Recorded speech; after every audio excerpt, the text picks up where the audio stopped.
Chicago Cubs dropped their fifth game in a row. That's right, five losses in a row. Unfortunately, the lead is slipping away from them, and it's looking like we could be heading to San Diego, beautiful San Diego, for the wild card series.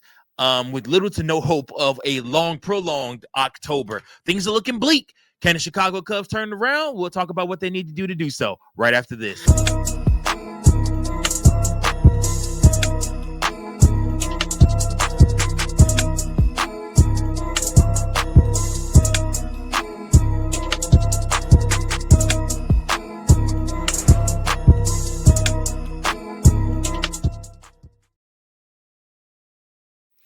Welcome in, Chicago Cubs fans. Everybody, listen, appreciate you guys so much for tuning in to another episode of Chicago Cubs Central, your number one spot for all things Chicago Cubs. I am your host, Mike Jones, and listen, I appreciate each and every last one of you that have tuned in all year long for the Chicago Cubs this year and have enjoyed the content that we've put out over here on Chicago Cubs Central. Listen, let me tell you guys something.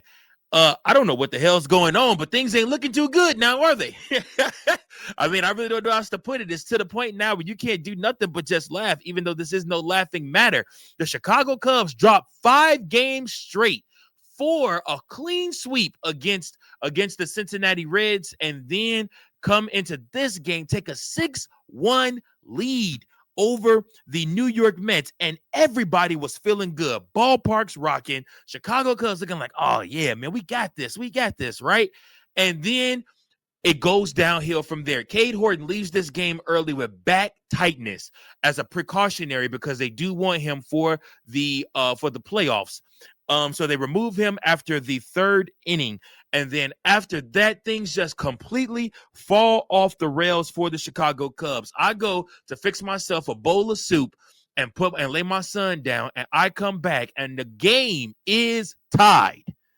I can tell you guys right now, I really don't know what in the world happened. I'm sitting here like, man, what the heck is going on? And then I'm there to see I'm there to see Mr. Lindor, give the Mets the lead, which then the Cubs were able to tie the game up after that. And then after that, Seiya Suzuki singled to left center, and that scored Ian Happ. And then in the 8th inning, Caleb Thielbar gives up a 2-run shot to Alvarez that also scores Acuna.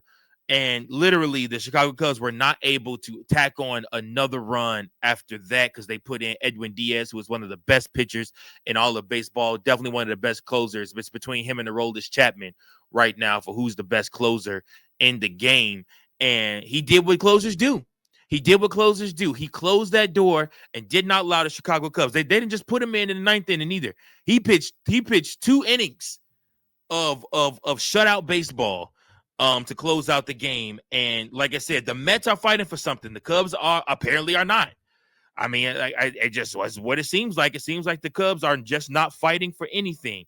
Now, the hope is that this one game that the Mets took is enough for them, and they rest on their laurels the rest of the way, and the Chicago Cubs can be better. But unfortunately, it does look like the Chicago Cubs are choking underneath the pressure. This collapse was nothing short of abysmal from a bullpen that has been widely regarded as one of the better bullpens. And actually, Jed Hoyer's masterpiece, it's been heralded at times. This bullpen literally did nothing to help the Chicago Cubs. Michael Soroka did nothing to help the Chicago Cubs. He gave up 3 hits, gave up 0 earned runs, apparently, but 1 walk and then 1 strikeout on 33 pitches, 19 of those being strikes. And then Taylor Rogers comes into the game after that, gives up 2 hits, 2 earned runs, 1 strikeout on 14 pitches, 11 of those being strike. Taylor Rogers threw a meatball, 75 miles per hour, that literally went straight into the damn stands. Straight into the stands. I couldn't believe it. I'm like, bro, what are you doing? What are you doing? Drew Pomeranz comes into the game after that, gives up a hit, and 1 walk and one strikeout, but they also score off of him. Then Andrew Kittredge comes into the game. He has a clean inning, does not give up anything. Then Caleb Teelbar comes into the game, gives up 2 hits, 2 earned runs. And then Jordan Wicks pitches in the 9th inning, gives up 1 hit, 1 strikeout, no earned runs for him. Unfortunately, like I said, the Chicago Cubs just did not have it tonight. And I feel like I'm starting to say that more often than not. This is around the time you want to see your team coasting, doing very well, heading into the postseason. Unfortunately, our team is scuffling with 5 games now left to go in the season. And you look at yourself and you look at the Chicago Cubs roster and you say to yourself, who's going to be the person to step up? In this game, Nico Horner went 3 for 5. Ian Happ went 1 for 4. Seiya Suzuki went 1 for 5. Carson Kelly went 0 for 4. Carlos Santana went 1 for 1. And then Michael Busch went 0 for 3 after that. Dansby Swanson went 0 for 5 in this game. Justin Turner went 1 for 3. Kevin Alcantara did pinch run and then took over the DH spot, but didn't get a chance to get up at bat. And then Matt Shaw went 1 for 3, and Pico Armstrong went 1 for 3 in this game. You look at this and you say to yourself, Chicago Cubs, it ain't looking great, man. It ain't looking great. It's not looking good right now for the Cubs. It's looking pretty helter-skelter, pretty scary out here for the Cubs. I got some time. You got 5 games left to figure out what you need to figure out and iron out for what you need to iron out before it's win or go home. And that's when teams get desperate, man. But really, really right now for the Cubs, you need to be trying to do all that you can to win that home field advantage. You do not want to have to go to San Diego this week. You don't. You do not want to have to do that because it's going to be horrible for you if you end up having to go to San Diego. We'll see.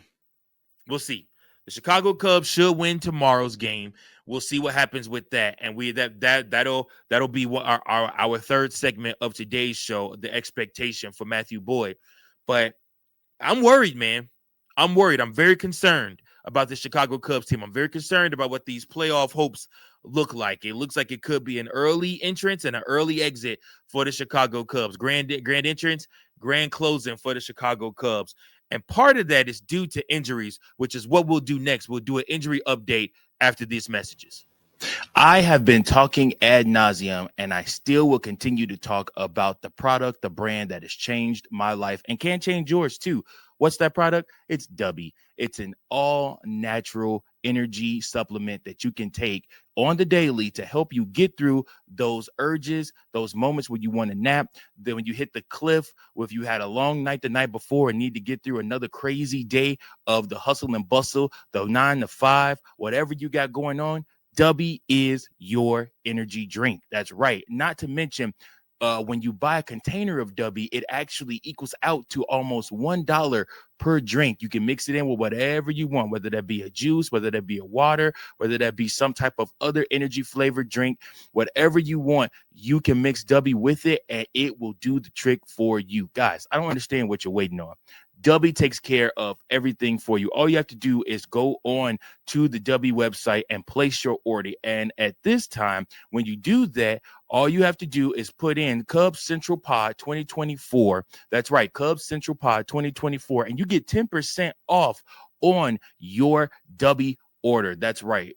Listen, guys, I'm telling you right now, Jitterless Energy.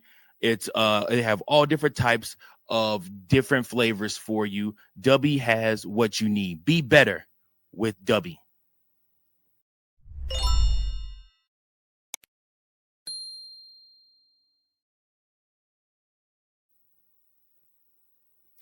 As you know, the Chicago Cubs have been plagued with injuries. It's been so going around. They have had so many injuries, including injuries to Miguel Amaya, including injuries to Daniel Palencia, and of course, including injury to Kyle Tucker. In fact, in this game alone, Kay Horton also left this game as a precautionary due to concerns that he might have a lower back strain. Again, it was just precautionary. It was just what they decided to do. So Craig Counsell after the game gave his after the game post game interview, and where he said that they took Kay Horton out as a precautionary. He was feeling a bit of back tenseness. He had been dealing with the illness all week. and they think that that had something to do with his back tightness, and just as a precautionary, so he didn't strain himself or injure himself any worse, they made sure to take him out of the game. He was actually seen in the dugout between innings wearing a heating pad on his back to keep that back loose. So he was taken out as precautionary of the game one on Tuesday against the Mets for that purpose alone. And yeah, so like I said, I mean, this is kind of what we've come to see out of K Horton. Like I said, I think everybody was a little bit shocked when he came out of the game because he was dealing. He was finding his way. And I truly believe had K Horton win 6 innings, Chicago Cubs win this game. Had K Horton win his full 6 innings, Chicago Cubs win this game. That's kind of why I'm not like super stressed. Craig Counsell had to do a lot of maneuvering and use the people in the bullpen that he had no intentions on using. And like I said, it's because you had to stretch innings and because you need your bullpen and you're going to need, again, like I said, your starter tomorrow to have an exceptional outing just because of what you had to use today in order to make sure that you got through this game. So again, it's unfortunate. It really is, but it is a part of baseball. They did as precautionary because Chicago Cubs have punched their ticket to the playoffs, so they will be playing baseball next week. It's just unfortunate that that Cade Horton ended up having to leave this game with an injury. Speaking of Kyle Tucker said this before the game. He joined the team back today, and he says, I feel a little better. Probably a few more boxes I got to check before being activated. Just trying to get back out there as soon as possible. Kyle Tucker is on the mend. It does sound like he's trying to do what he needs to do to be ready to go for the Chicago Cubs. Hopefully he can play a couple of regular season games before the postseason. But again, we're not going to get superb Kyle Tucker. I can tell you that, guys, that right now. I don't expect superb Kyle Tucker. I mean, if the Chicago Cubs have a elongated postseason where they're playing in the championship series, you might see Kyle Tucker break out in that. But in order for the Chicago Cubs to do anything of significance, you're going to have to see Dansby Swanson, Nico Horner, Ian Happ, PCA, Seiya Suzuki, Carson Kelly. Guys like that are going to have to step up for the Chicago Cubs because you can't put it on Kyle Tucker, who's just coming back off of an injury. Also noted, Daniel Palencia should be activated Tuesday and be off the IL and should be back available to play Wednesday. Should be activated and available Wednesday for the Chicago Cubs to return and play. So hopefully Daniel Palencia has figured out whatever is wrong with him, what's going on with him. And then last but not least, Miguel Amaya is still doing his stint with AAA Iowa, but should be probably back with the Major League squad here in the near future. Guys are trying to make this postseason run, man. They want to make this postseason team. So we'll see what happens. We will see what happens. But last but not least, guys, Chicago Cubs got to stop the bleeding. Chicago Cubs got to stop the bleeding. And how do you stop the bleeding? You look to your ace. You look to none other than that man, Matthew Boyd. And you ask Matthew Boyd, you have to be spectacular tomorrow. Matthew Boyd has to come and pitch one hell of a game for the Chicago Cubs tomorrow. He is going up against Jonah Tong, like I said, who's a young kid for the Mets.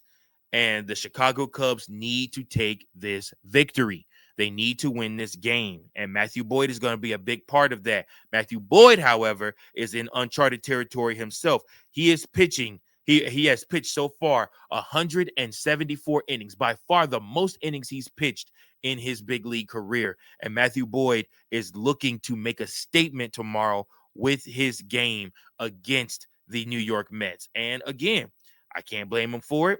Like I said, I sincerely hope that he is able to help the Chicago Cubs notch their 89th victory. He is going to have to be superb. That is the only way the Chicago Cubs will be able to win that game, is if Matthew Boyd has his pitching shoes on and is able to get out. We'll have to see. Let me know your thoughts below, guys, on Matthew Boyd, on the game tomorrow, on the Chicago Cubs' disappointing loss. What upset you more? Was it the fact that Cade Horton got pulled, or was it the fact that the bullpen gave up as many runs as they did and just allowed this team to come back into this game? And what can the Chicago Cubs do, in your thoughts, to be able to have a prolongated postseason appearance? We'll talk about more about that as the week comes. And hopefully, man, the next episode we can fly the W flag. Y'all realize it's the longest it's ever been in since the All-Star break that we have not flown the W flag on the channel. Like, this sucks, man. Chicago Cubs got to get a victory, man. I'm over here itching for the W flag, man. Let me know what you guys think. I appreciate all of you. Thank you so much for tuning in. Remember to like, share, and subscribe. And also leave a voicemail at 217-816-5498 or at CubsBaseball1992@gmail.com. Do not forget, mark your calendars. Be here. We are going to stream and watch every single wild card series game together. That's right, guys. You do not want to miss it. Be right here on the channel for that. Thank you all so much. I appreciate you. Until next time, go Cubs, go. Thank you for watching another episode of Chicago Cubs Central, the #1 spot for all Chicago Cubs content. Remember to like, share, subscribe for more Cubs content.